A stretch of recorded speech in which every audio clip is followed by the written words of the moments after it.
So let's just take these one by one. So a really prevalent theme that we have been talking about in class over the past few weeks would be the connection between derivatives and integrals. We've been talking about the fundamental theorem of calculus, and that it's kind of the main idea of how integrals and derivatives are related, how they are inverses of one another, kind of like addition and subtraction, multiplication and division, kind of like square roots and exponents, kind of like exponentials and logarithms. Those are all inverses, and derivatives are the inverses of integrals in the exact same way.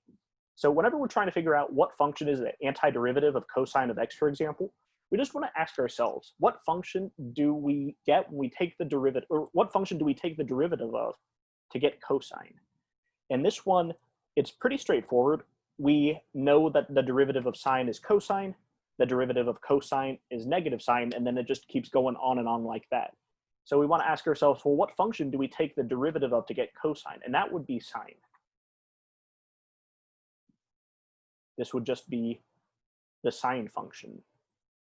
And of course, we can always check our work by just taking the derivative of our answer and see if we get what we started with. So if we take the derivative of sine x plus c, we get cosine of x. So that's how we know we did this right, because we take the derivative of our answer and we get the thing we started with. All right, and then we have the derivative of the integral of sine of x. So notice how this isn't negative sine of x. If this were negative sine of x, the antiderivative would be cosine. But the fact that this is just positive sine of x means that the antiderivative has to be not positive cosine, but a negative cosine.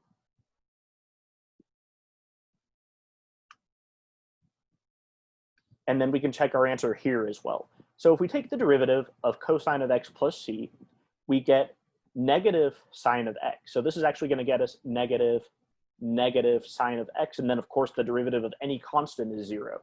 So this is sine of x, so we get what we started with. So that's how we know that negative cosine of x plus c is the right antiderivative.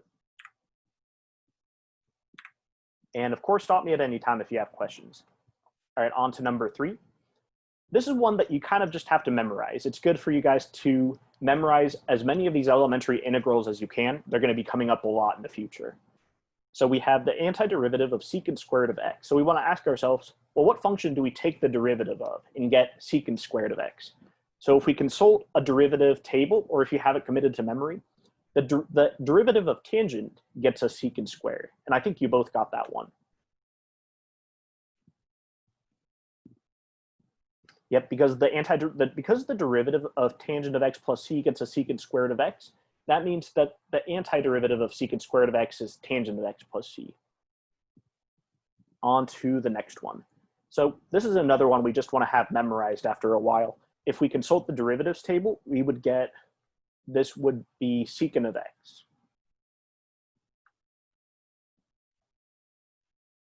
Number 5, this is another one from the table. This is going to be, well, notice how 5 and 3 are kind of related. They look almost identical, except that one of them is secant, one of them is cosecant, and then one of them is negative and the other is positive. But they're similar in more ways than they're different. So number 3, the answer is tangent of x plus c. This one is going to be cotangent of x. A lot of similarities between tangent and cotangent as far as their derivatives and antiderivatives go. A lot of similarities. So this is cotangent of x plus c. On to number 6. I think you both got this one as well. The antiderivative of e to the x is the same as the derivative of e to the x. It's just going to be e to the x plus c. You can take the derivative or the antiderivative as many times as you want, and you're going to get the same thing each time with or without the c. All right, number 7. So this one, we want to break it up into 2 separate integrals. I mean, it looks kind of complicated having 2 terms in the same integrals, but we can actually maybe split it up and write it like this. So I want to make it 2 separate integrals, but not only that, I want to move the 3 to the outside of our first term. So we get 3 times the integral, and then all we have left is x to the 5th. And then let's do the same thing for our second integral. I'm going to take this negative 12, I'm going to move it out to the front. So then all we're going to have left is negative 12 times the integral of x dx. And then from there, we just evaluate these in the way we normally do. So we have to use the inverse product, or the inverse power rule. We're going to add 1 to the power, we get 6, and then we're going to do we're going to divide by that power. So give me a second. I think I need to clear up a little bit of room real fast. That's better. So we want to add 1 to the power. The power is going to become 6. So then we have x to the 6th power. And then we want to divide by 6. So we have 3 times x to the 6th power divided by 6. And this could be simplified. We could just make this 1 on top and then 2 on the bottom. And then for the next term, we have an x to the 1st power. We're going to add 1 to that power. So we're going to get x to the 2nd power. And then we're going to divide by that result. So we're going to have negative 12 times x to the 2nd power divided by 2. And then this can be simplified as well. We can make this just 6 over 1. So the complete answer to this one would be x to the 6th power over 2 minus 6x squared plus c.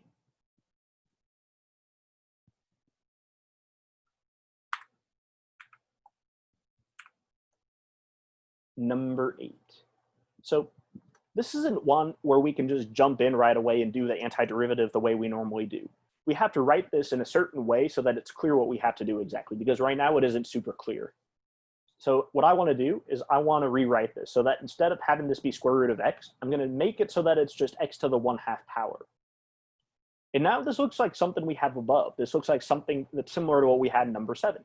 We're going to just apply the inverse power rule to this integral. So we're going to add 1 to the power. 1/2 plus 1 gets us 3/2. So we're going to get x to the 3/2 power. And then we're going to divide by 3/2, which is the same thing as multiplying by 2/3. So we have 2/3 x to the 3/2 power plus c. It's kind of tricky. The more you do these, the easier they'll become. And like I said, it's not clear for a lot of these what you want to do. What am I trying to say here? I can't talk today. More often than not, it will be really helpful and really beneficial to convert these into exponents wherever possible. Same thing applies to a cubed root, to a 4th root. Any kind of root is best if you convert it into an exponential notation instead of a radical. All right, so one more problem. I think you guys both got this one too. So we want to ask ourselves, well, what function do we take the derivative of and get 1 over x? The answer is natural log of x. And that's it. You guys both did really well. You guys are making some really tremendous progress in this class. Calculus it's hard. It's especially if you're learning this for the first time, it's a hard class, but you guys seem to be doing very well with it. You guys seem to be understanding the material at a really high level, which is awesome. So that was our pop quiz. So today we're going to spend more time on U-Substitution. And we're also going to be maybe starting with the fundamental theorem of calculus. We've talked about that a few different times, but I feel like it's worth brushing up on. The fundamental theorem of calculus.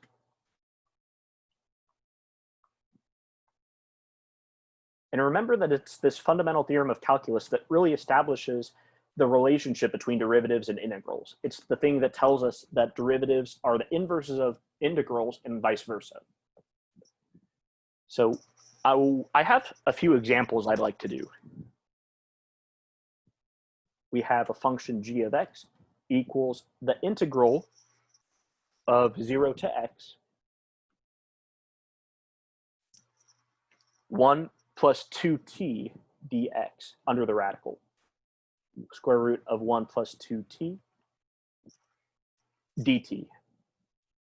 So in this problem, we want to find the derivative. We want to find g prime of x.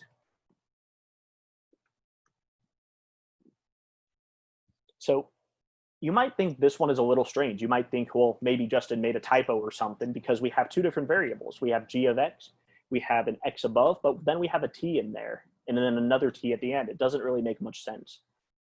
So it doesn't make sense now, but if we take the derivative, it will suddenly make sense. And I'll show you. So we want to take the derivative of both sides of this equation. The derivative of g of x is g prime of x. And then the fundamental theorem of calculus is what tells us that derivatives and integrals are opposites of each other. It's the thing that tells us when we take the derivative of an integral of a function, we just get the function itself. So we're going to have this be g prime of x equal to, this is going to be just 1 plus to, and then we're going to change the variable to x. Whenever we apply the fundamental theorem of calculus, we go to the variable we have on the left, which would be in terms of x. So this is going to be square root of 1 plus 2x, and that's it. Let's try another one.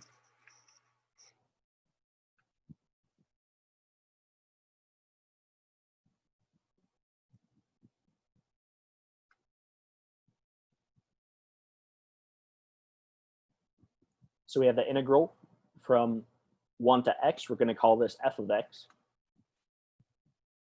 We have the integral from 1 to x of the natural log of t dt. So just like in the last problem, we want to use the fundamental theorem of calculus to find the derivative. We want to find f prime of x. So when we take the derivative of the left side, we just get f prime of x. When we take the derivative of the right side, we're going to get natural log of x, but then we get natural log of t originally, but then we change the variable to an x. And that's it. And you guys might be wondering why the last one had 0 as the bottom limit of integration and this one has 1. Well, it doesn't really have much of an impact when we take the derivative of it. Remember that the derivative of a constant is just 0. The only thing that really matters is that in the last function, the domain was 0 to infinity. So that's why we started with 0. But look at this function. Look at f of x. So the natural log function, it doesn't have 0 as part of its domain. The domain of the natural log function is 1 to infinity. And that's why we start at 1 instead of starting at 0 like we did in the last problem, just because 0 is not part of the domain and it just doesn't make sense to have that be part of the problem. So that's why we do 1 instead of 0 for the bottom limit. Oh, that's a good question. What happened to the t? So originally, we have a variable in terms of t. We have natural log of t dt. But what happens when we take the derivative, not with respect to x, but we're actually taking the derivative with respect to t, we get natural log of something. And what is the something, though? We want to just ask ourselves, what derivative are we taking right now? So we're going to take the derivative of this function, and we have just a blank on the inside. And then the upper limit of integration tells us that we want to integrate with respect to x instead of t. So we had natural log originally. The derivative of an integral just goes away. So we have derivative with respect to x of the integral 1 over x, and then we have natural log of t dt. So what happens is that the derivative and the integral, they cancel each other out. So no more derivative, no more integral. But what happens with the top limit of integration is we get rid of the derivative, we get rid of the integral, but we keep this variable above. So we get rid of the derivative, get rid of this integral sign, get rid of the dt. So we have natural log, we have the natural log function, but whenever we're dealing with the fundamental theorem of calculus, taking the derivative of this form of some kind of a function like this, we always insert the upper limit of integration into our antiderivative. So before we had t, but because we're taking the derivative with respect to x, we substitute x back in instead of t. And yeah, that's why we had t before, that's why we have an x now. The fundamental theorem of calculus always changes the variable of integration.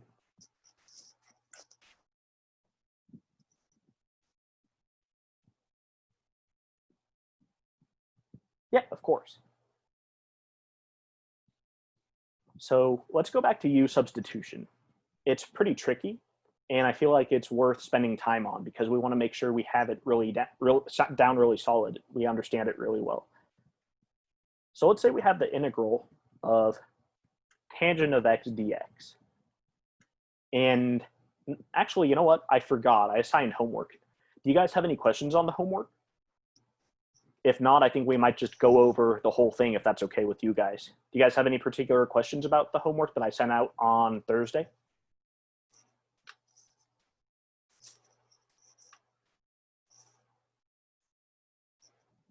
Sure, definitely. Pulling that up right now. Shouldn't take long.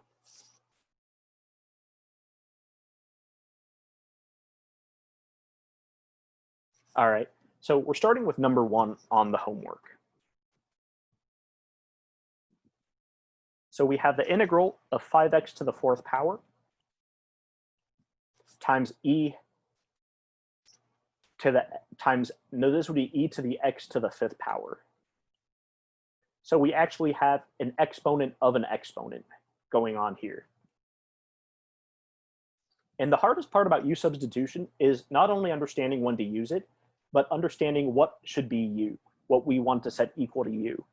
And remember, the strategy behind that is to kind of just look at everything we have, see if we can work things out in such a way where we have one function being the derivative of another function, any part of this function being the derivative of any other part. And I think I do see that. I see the exponent. I think I want to make that du. So du would be x to the 5th, and it works out really nicely because now we have the derivative of u with respect to x is going to be, we're going to apply the power rule, we get 5x to the 4th dx. Oh, we have to multiply first, sorry. We have to multiply both sides by dx. So we get du is 5x to the 4th power dx. And this works out really well. It works out really well because not only do we have a 5x to the 4th present in the integral, but we also have the dx. So we have everything we need. So I want to just rearrange this real quick. Instead of having the 5x to the 4th appearing first, I'm going to move this e term, this e factor, to the very front. So this is going to be e to the x to the 5th power. And then we're going to have 5x to the 4th dx. And you might be wondering why I'm even bothering to change the order. It's the same, right? Definitely is the same. But the reason why I changed the order is because we want to make it super clear that this is exactly what we have. We have a 5x to the 4th times dx right there. And the whole point of that rearranging, that whole purpose of that demonstration is that now we can just replace this whole thing with du. And not only that, we can also replace this right here, this x to the 5th, we can replace that with u because we know initially we set u equal to x to the 5th. So this is going to turn into du, and then x to the 5th is going to turn into a u. And now comes the substitution part of U-substitution. We're going to make this e to the u power, and then we're going to make this times du. It looks really simple. I know we started with something that looks really complex, something that might not even be possible, but we're able to just do a little bit of tricky algebraic manipulation, and we're able to get something really simple like this, something we do know how to take the antiderivative of. We go from something super complex to something really simple. And we just want to treat this as if it were just e to the x. U is just a variable, kind of like x is. So if the antiderivative of e to the x is e to the x, antiderivative of e to the u is going to be e to the u plus c. And then we just have one more step we want to do. We just want to substitute u back into the equation. So we want to replace this u with what we set it equal to at the very beginning. So instead of e to the u plus c, we're going to make it e to the x to the 5th power plus c. Onward to the next problem. Number 2. We have the integral of 1/2 x times cosine of x squared minus, x squared over 4.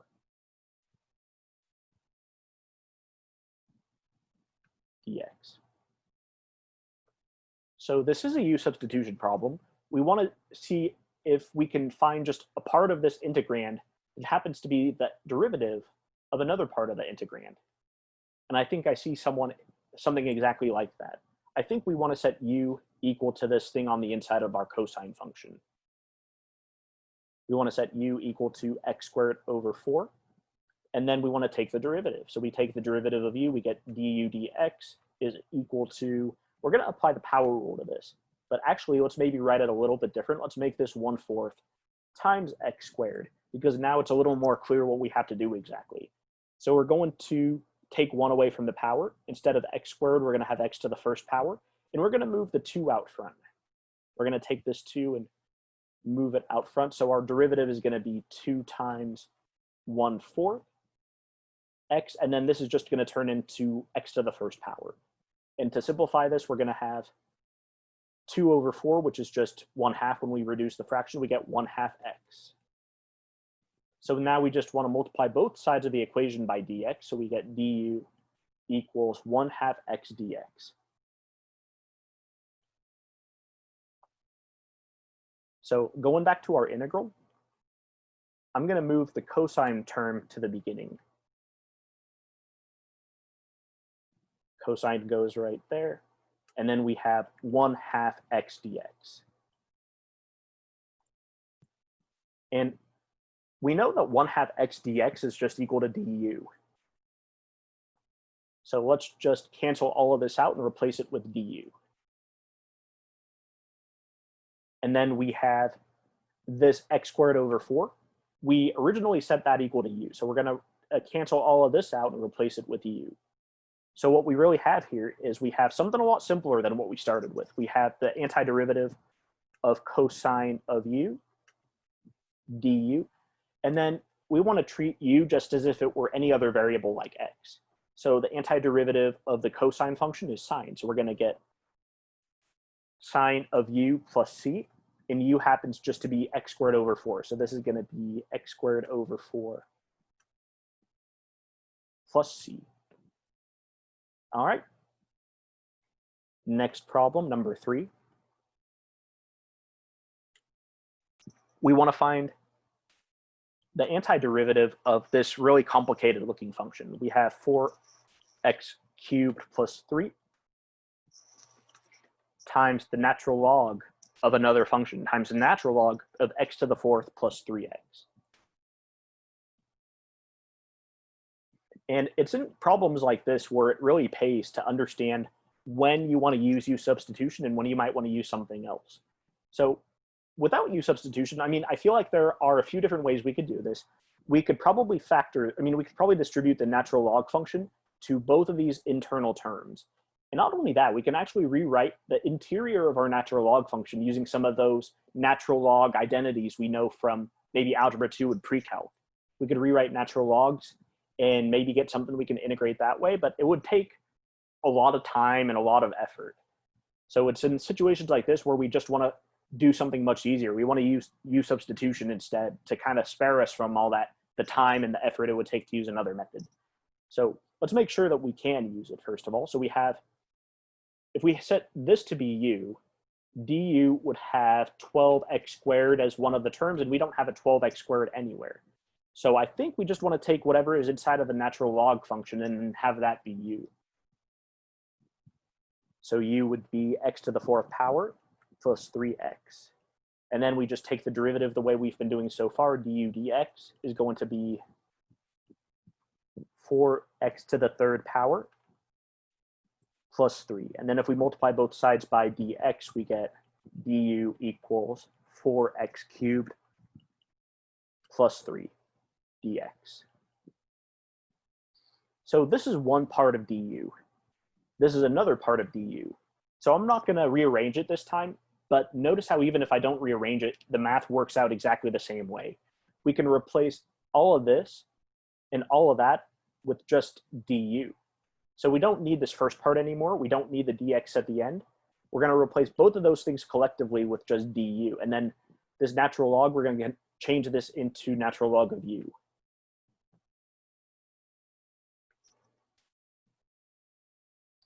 And this is something we haven't really talked about in class, but we will, I think maybe next class session or maybe the session after that.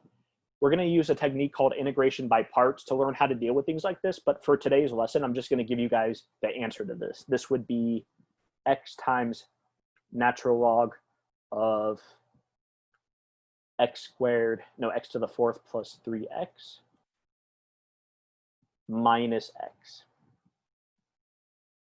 plus c. And it may not be really clear how I got that answer, but when we cover integration by parts for the first time, it will make sense when we get to that part of the chapter. Alrighty, on to number 4. We have 12x squared on the top of a fraction. Then we have all of that over x cubed plus 2.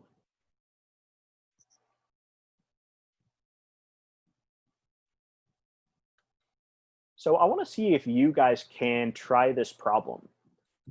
I'll start you off with u. We should have u be equal to x cubed plus 2.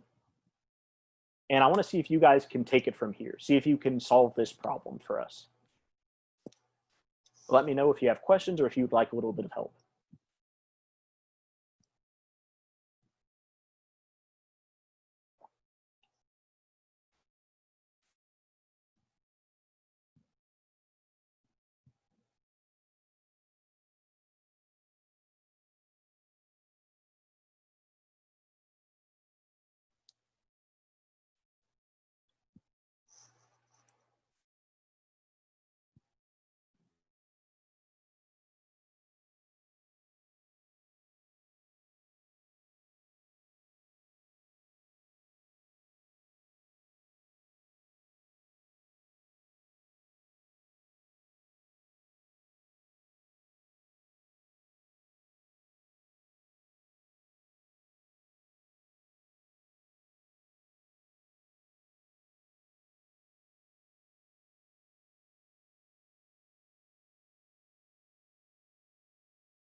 Are you guys doing all right with the problem? Any questions at all?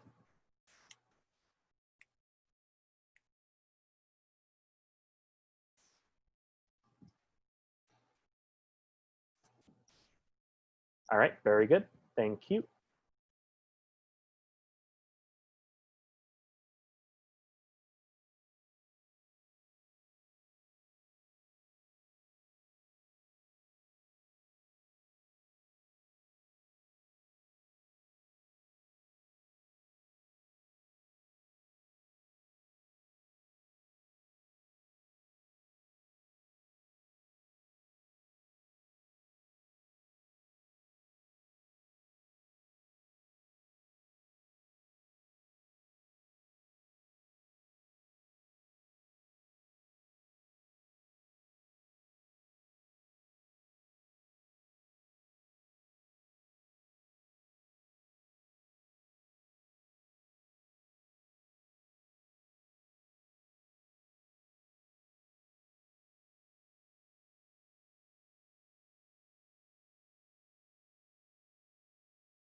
All right. So let's see what we have here. So we started off with u. The next logical step would just to take du and see if it even works out that way. Sometimes it doesn't work out right away. Sometimes you have to do a little bit of tricky manipulation to make it work. But let's just start with du. So the derivative du dx is going to be 3x squared plus 0. So if we were to maybe multiply both sides by dx, we would get du is 3x squared dx. And this one is different than the last ones we've been doing, mainly just because the fact that we have the top of our fraction, we have a coefficient of 12 instead of a coefficient of 3. So what we want to do is we want to isolate this because we don't want any numbers. We only want to have x squared. We want to move all the numbers out to the front and then manipulate as necessary. So what I want to do is I want to take the integral and I want to move this 12 out front. So we're going to have 12 times the integral, x squared divided by x cubed plus 2 dx. And then I want to take this du equals 3x squared dx, and I want to divide everything by 3. The reason why I want to divide everything by 3 is because we don't have a 3 in the integral. If we had a 3 right there in front of the 3x, it would be perfect. We'd be good to go, but we don't have that. So we want to do everything we can to make this look more like what we have in the integral itself. So if we divide both sides by 3, we have something that looks a lot more like what we have inside. So what we're going to do now is we're going to replace x squared dx with du over 3. So what I want to do is I want to rewrite this first. I'm going to change this so that we have 1 over x cubed plus 2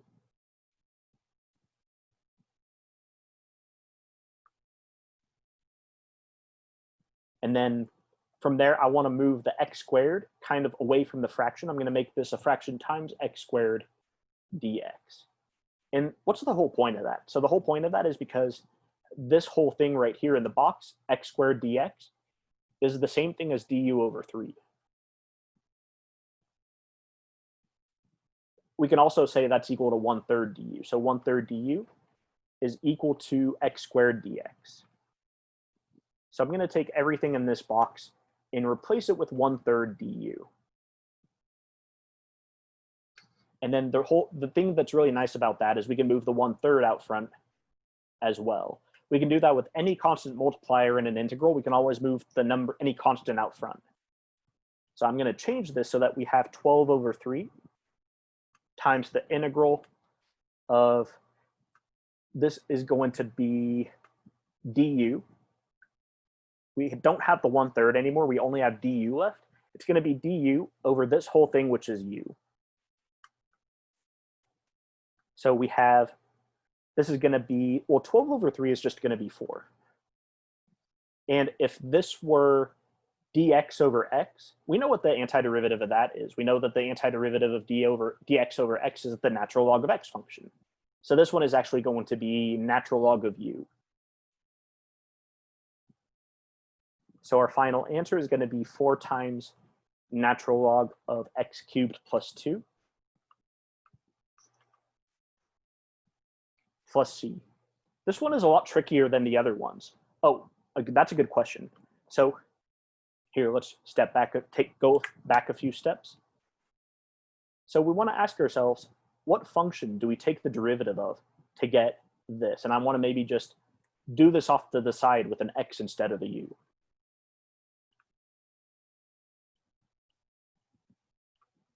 So another way we could write dx over x would be 1 over x dx. So you guys can see how these two are equal. The only difference is that we moved dx away from the fraction, but it doesn't change the overall value of the integral. It's still the same integral even when we move the dx away from the fraction.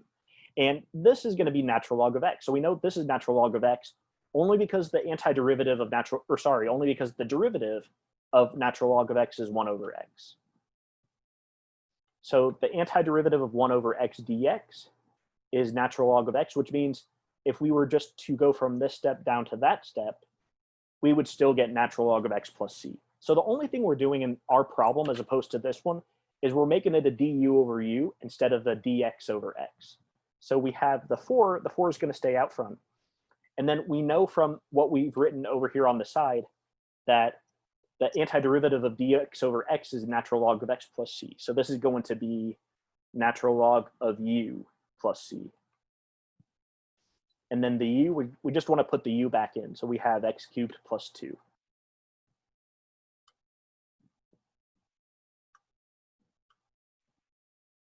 So we get 4 times natural log of x cubed plus 2 plus c. That was a good question. Does that make sense? Perfect. All right, very nice. So we're going to go on to number 5.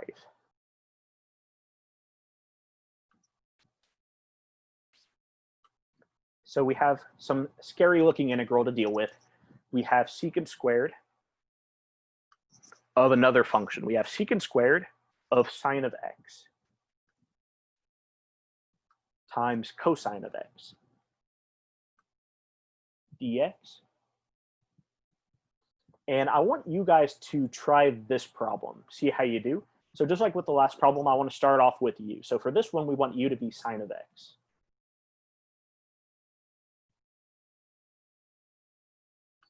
And see if you can continue the problem from here. As always, let me know if you have questions or if you'd like a little bit of help.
All right, I got an answer from Lynn. Thank you, Lynn. So let's go over this problem real quick. So we have u is sine of x. So then du is going to be the derivative of u with respect to x, of course, is going to be cosine of x. So then we have du is equal to cosine of x dx. So we want to take this whole thing. We want to take cosine of x dx and just replace all of that with du. And then we want to take what we have on the inside of the secant squared function. We want to take this whole thing and replace it with u. So we get secant squared of u du. Once again, we go from something really, really complicated to something really simple that is easy to take the antiderivative of, something that's easy to integrate. So if we think back to the trig derivatives, if we ask ourselves, well, what function do we take the derivative of to get secant squared x is that derivative? That would be tangent. So this would be tangent of u plus c. So our final answer would be tangent of sine of x.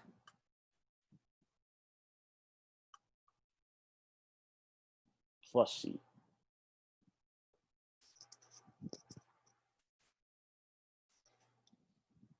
Let's try another one.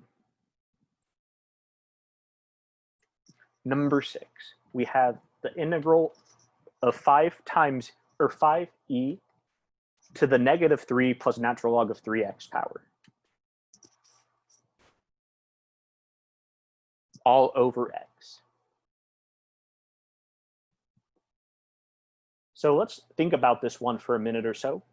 Let's think about what might make a really good candidate for u.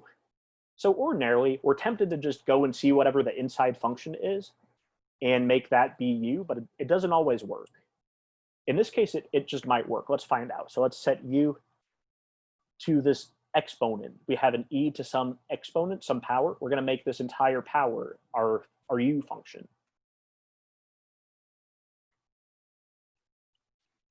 And then we take the derivative of that. We get 0 plus, and then we're going to have to do the chain rule for natural log of 3x when we take the derivative of that. So the way we do that, it's going to be u prime over u. It's going to be the derivative of this inner function, which is 3, over the inner function itself, so 3x. So this simplifies to just 1 over x. And if we multiply both sides by dx, we get du is just 1 over x dx. And it works out pretty well. If we were to rewrite this integral, make this 5e to the negative 3 plus natural log of 3x, and then kept this separate from the fraction, if we made this 1 over x dx, perfectly legal to do that, this whole thing is just du. This whole thing is just u. So we have the integral. I want to move the 5 out front. So we're going to have 5 times the integral, e to the u du. Something really nasty looking has been simplified to something really simple. So the antiderivative of e to the x is going to be e to the x. So the antiderivative of e to the u is going to be e to the u. So we get 5 times e to the u plus c, where u is just negative 3 plus natural log of 3x. All right, not so bad. I think this one is easier than the last one we did. On to number 7 from the homework. We have the integral 4x cubed divided by cosecant x to the 4th minus 1 dx. So I'm thinking a really good candidate for u would be x to the 4th minus 1. So then, of course, we have the derivative of u would be 4x cubed. So then du is just 4x cubed dx. And then from there, notice how we have all of this already in the integral. We don't really need to do any special manipulation to make this work out nicely. We already have everything we need. So this whole thing is du. So I'm going to replace the entire numerator with du. So we're going to have a fraction. Du is on top, and then on the bottom we have cosecant of u.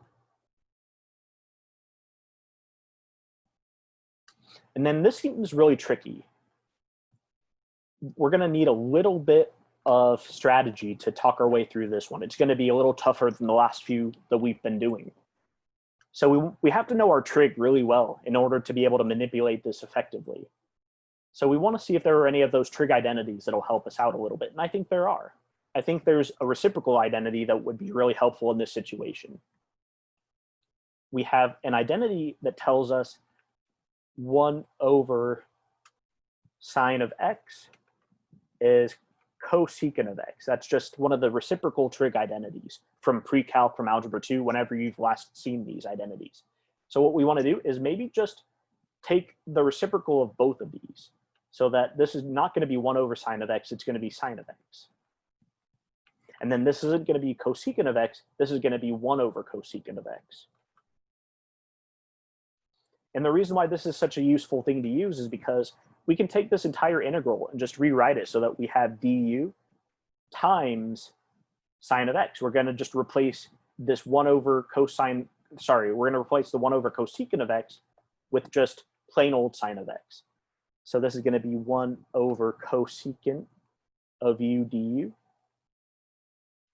And then we're going to rewrite this so that we have just sine of u.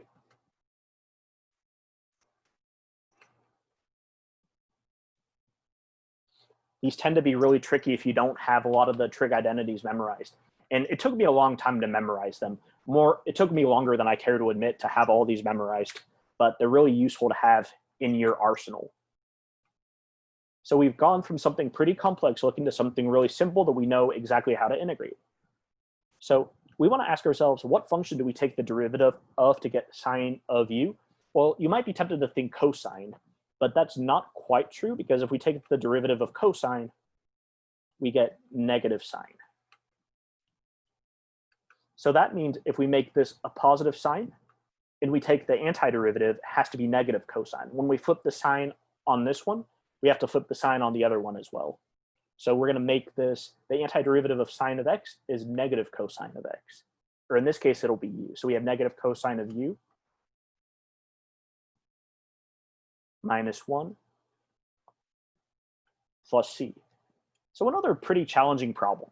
That's just mainly because it's not exactly clear what we're supposed to be doing. It's not the calculus that's difficult, it's a little bit of the manipulation. In this case, it was the trig identities that made things a little more difficult than what we're expecting. But this is how we do it, and that's our answer. So I have a problem that I'd like for you guys to try, and it is a U-substitution problem. It doesn't look like it, but this is definitely a U-sub problem.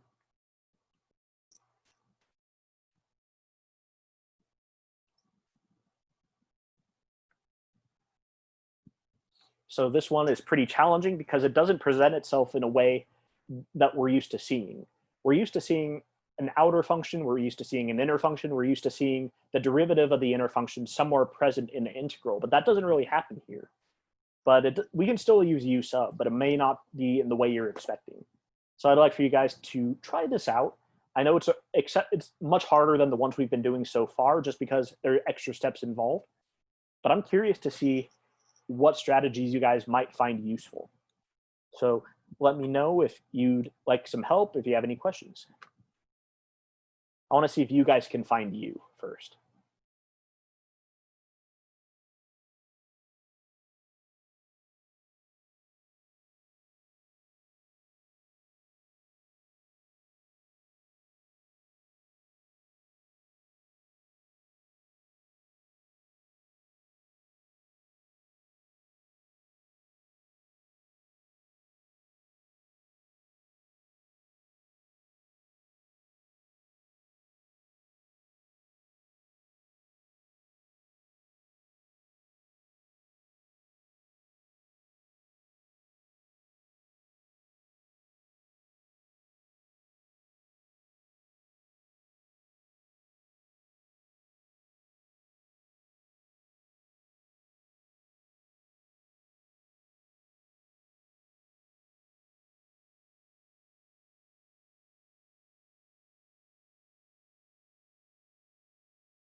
I think we should go over this one together.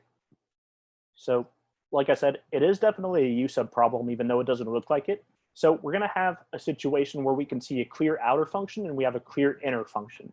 So just like always, we want u to be the inner function. We want u to be x plus 1.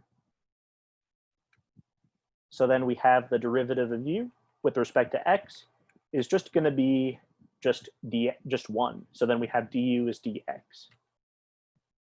But then what do we do from there? I mean, we have the dx, but we have this x that's just hanging out at the front of the integral. It's not part of the u. It's not part of the derivative of u. So what are we supposed to do? So this is where we do a little bit more algebraic manipulation. We have to just apply a little bit of algebra here. So I'm going to take u equals x plus 1. I'm going to solve for x.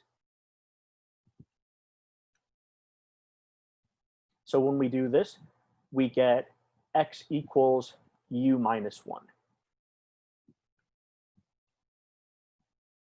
And the reason why we want to do that is because, well, we have this x hanging out front that's not being taken up by u or du. So we have to just put this in terms of u somehow. So instead of x, I want to replace this with u minus 1. And then we have square root of u du. And then what we want to do from there is just convert our radical into an exponential form, and then we can just distribute it to the u and to the negative 1. So we have, this is going to be square root of u times u du. Actually, let's just keep them in the same integral for now.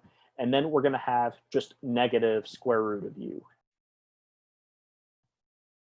So this whole thing right here, we have u to the 1/2 times u to the first power.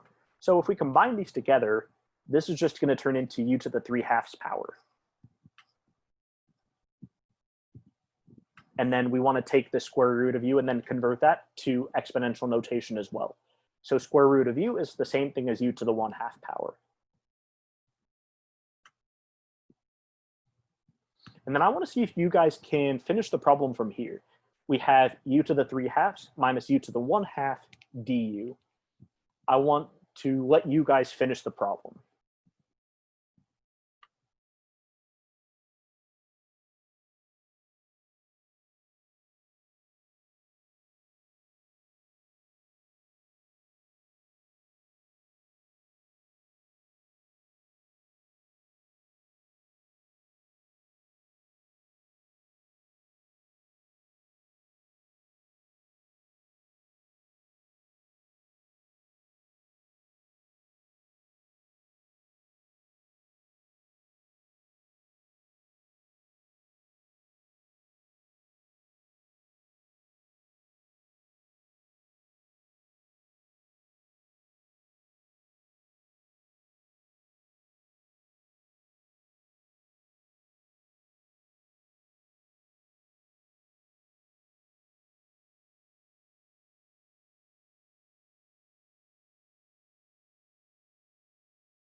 So let's just finish up this problem. We have u to the 3/2. So we want to apply the power rule for integration to both of these terms. So we're going to have u to the 3/2. If we add 1 to 3/2, we get 5/2. So we're going to have u to the 5/2 power divided by 5/2, which is the same thing as multiplying by 2/5. And then we can do something similar with our next term. We have minus u to the 1/2. So if we add 1 to that exponent, we're going to get u to the 3/2 power. And then we're going to divide by 3/2, which is the same thing as multiplying by 2/3. So we're going to make this 2/3 u to the 3/2 power plus c. So our final answer is going to be 2/5 times x plus 1 to the 5/2 power minus 2/3 x plus 1 to the 3/2 power plus c.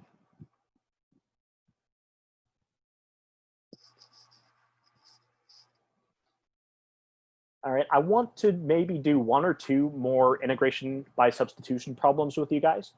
And then if there's time, we'll be starting our new integration technique.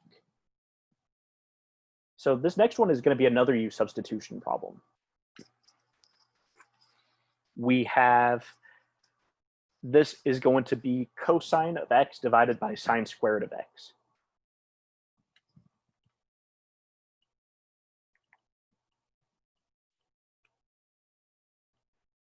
So go ahead and give this a try. This is another U-substitution problem. So just find u, find du, and then go from there. Let me know if you have questions.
How's the problem coming along?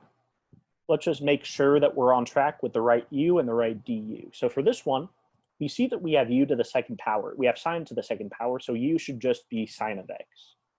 All right, got an answer. Thank you very much, Hannah. And then the derivative of sine, of course, is the cosine function.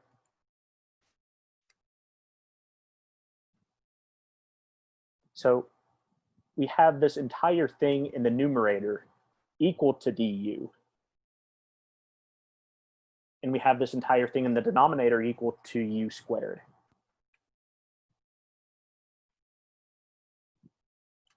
So another way we could write this is we could just make this into u to the negative second power du. So then from there, it's a little more clear what we're supposed to do. We can just apply the normal power rule like we've been doing so far, add 1 to the exponent, we get -1, and then we're going to divide by that power. We're going to divide by -1. plus c. So we're going to have a negative overall. And then we have 1 over u, which is 1 over sine of x plus c. So technically this is correct. This is a correct solution, but it isn't simplified all the way. We can use one of those trig identities to simplify it even further. We can make this just 1, instead of 1 over sine of x, we can make this into the cosecant function. 1 over sine of x is just cosecant.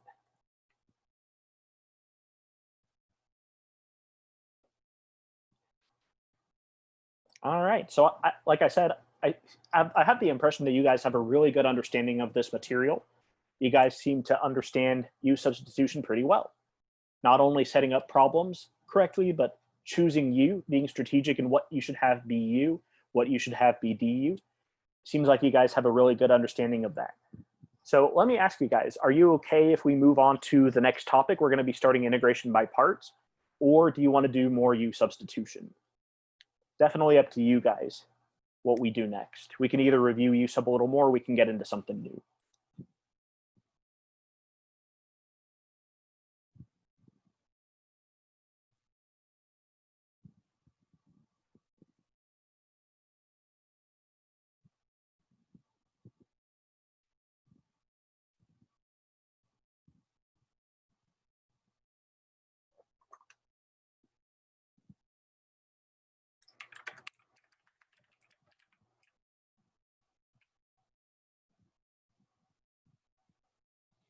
Okay. Let's hear from Hannah real quick. Hannah, are you okay if we move on to the next topic, or do you want to review U-substitution a little more?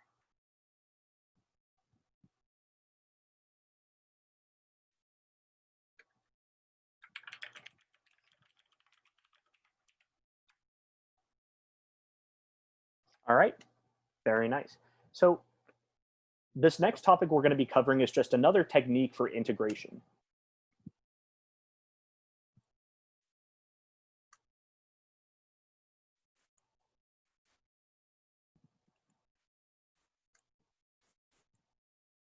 Integration by parts. This is going to be the second of many techniques we use to solve complicated integrals. Like I said when we started the integration section, integrals tend to be much more difficult than derivatives. Derivatives are mechanical, they're grindy. Some of them require a lot of work, but you can take the derivative of anything. We have just those basic derivative rules we can use for any derivative under the sun. Integration, on the other hand, is not so easy. There are some functions you can't integrate. There are some functions for which the integral just does not exist. And we're going to add another really powerful technique to our arsenal of integral solving techniques. This is called integration by parts. So we've been talking about U-sub lately. U-sub is kind of like the integral equivalent of doing the chain rule for derivatives. You know, with the chain rule, if we have, I don't know, something like this, we want to take the derivative of this, we take the derivative of the outer function, so that would be cosine, leave the inside alone, and then multiply by the derivative of the inside.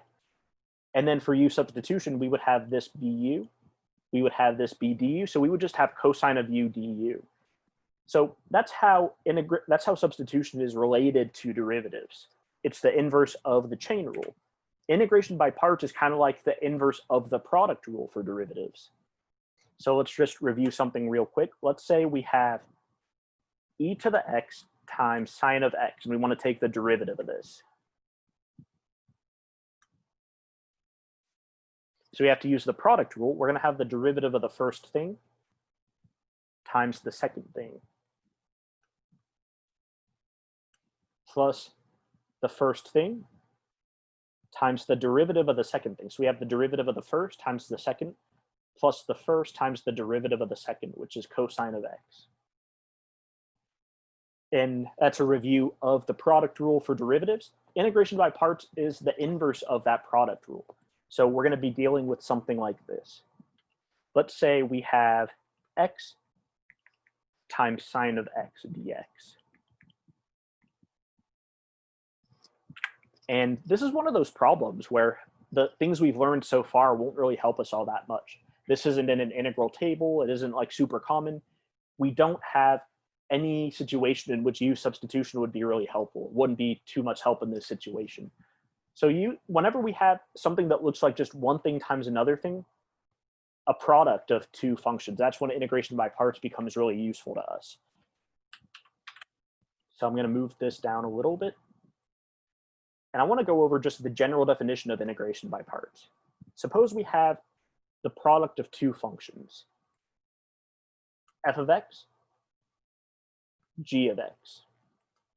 So to integrate the product of two functions, it's going to be the first times the derivative of the second.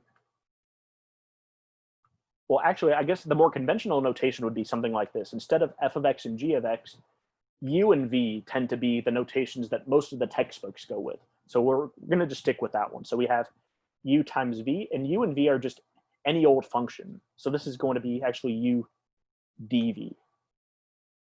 The integral of u dv is going to be equal to uv minus the integral of v times du. And that's just the general format of how integration by parts works. So let's take this and let's apply it to this problem. So with U-substitution, it took a bit of strategy to decide what u should be and what du should be. The same kind of strategy applies here, but it's going to be a little bit different. It's going to take maybe a slightly different strategy in order to figure out what we should have be u and what should be dv. So our choices are either have this be u and have this be dv, or we could have, I don't know, the x and the dx together could be dv, and then the sine of x could be u. So the strategy in deciding what should be u and what should be dv depends on which of these functions gets smaller, gets simpler when you take the derivative. So we have two considerations. We have x and we have sine of x. Let's just make a quick derivative table for both.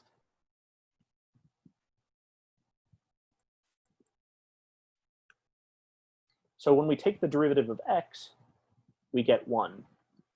When we take the derivative of 1, we get 0. If we take the derivative of 0, we get 0 again. So that's all we can do for x. We can only take the derivative of x twice. But then we have sine of x. The derivative of sine of x is cosine of x. Derivative of cosine of x is negative sine of x. The derivative of negative sine of x is negative cosine of x. And then the derivative of negative cosine x is negative negative sine of x, which is the same thing as we have at the very top. So there's just an endless cycle of changing from function to function when we're trying to repeatedly take the derivative of the sine function. We just do this over and over again, and then eventually we get what we started off with, and it doesn't really get us anywhere. So we just want to take a look at these derivatives and ask ourselves, well, what function gets simpler when we take the derivative of it? And that would be x. So whatever function gets simpler, the more we take the derivative of, we want that to be u. We always have u be the function that gets simpler when we take the derivative of it.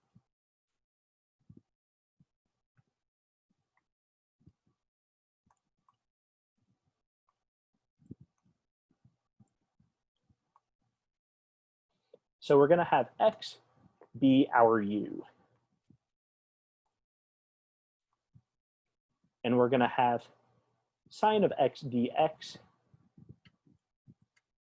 be dv.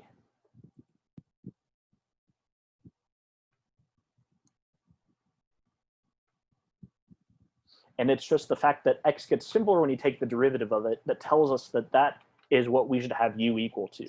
And then just dv is going to be just whatever is left after we picked u. So let's continue. We're going to have the integral of u dv is equal to uv minus the integral of v du. So we don't have all that just yet. So let's see if we can find out those values, and then we can just substitute them wherever they go. So we have u is x,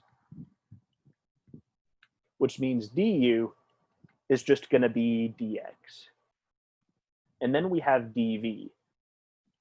So going from u to du, we take the derivative. Going from dv to v, we have to integrate. We have to take the integral of dv to get v. So dv is sine of x dx.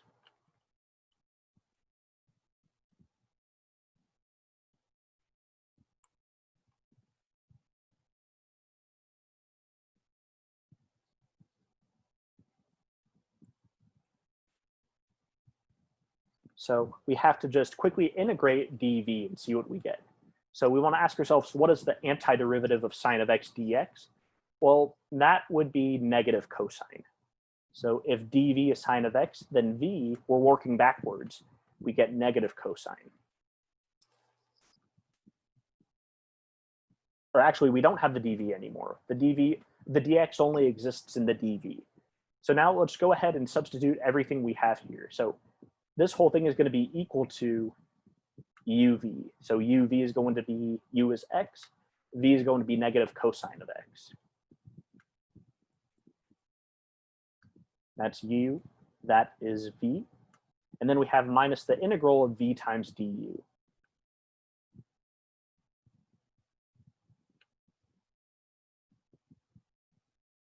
And that's v, and then du is just dx.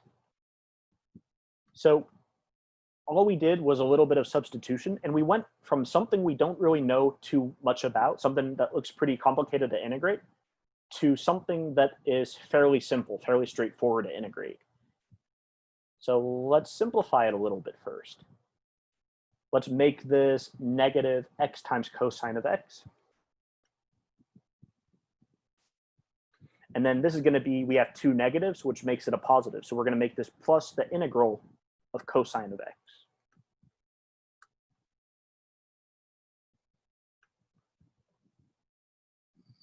So we have x times cosine of x.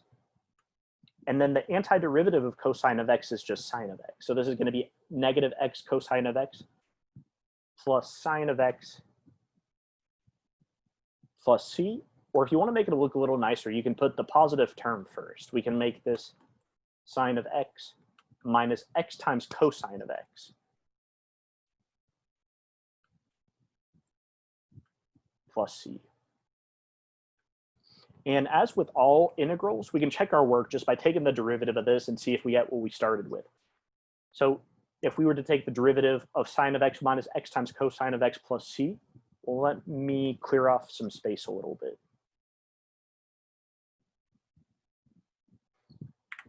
Oh, and I am video recording this. If you guys would like me to send this to you, let me know. I'm definitely going to be sending it to Nathan, but if you guys would like me to send it to you too, I'd be happy to do that. So let me know if you'd like me to send the file to you when I have it ready. So we're trying to take the derivative of this whole thing. So the derivative of sine of x is cosine of x. And then we want to use the product rule to take the derivative of x times cosine of x. It's going to be the derivative of the first times the second plus the first times the derivative of the second.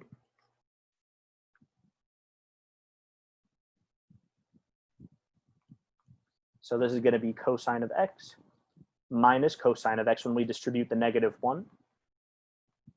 And then we have a negative here, and we have a negative out front. So together they're going to combine and make a positive. So this is going to be positive x sine of x. So cosine of x minus cosine of x goes away. That's just 0. And we get exactly what we started with when we take the derivative. So we got x sine of x. So yeah, it is a pretty tricky topic. It is even a little more complicated than substitution. So we're going to be spending quite a bit of time on integration by parts to make sure we understand how it works and the general form and the strategy of it. So that brings us to the end of our session. If you don't have any questions, you're free to go whenever you're ready. And definitely just type a quick word in the chat if you'd like me to send the video recording of this lecture to you. Just let me know and I'd be happy to do that. All right. Thank you, guys. Right. I'd be happy to do that. See you next time.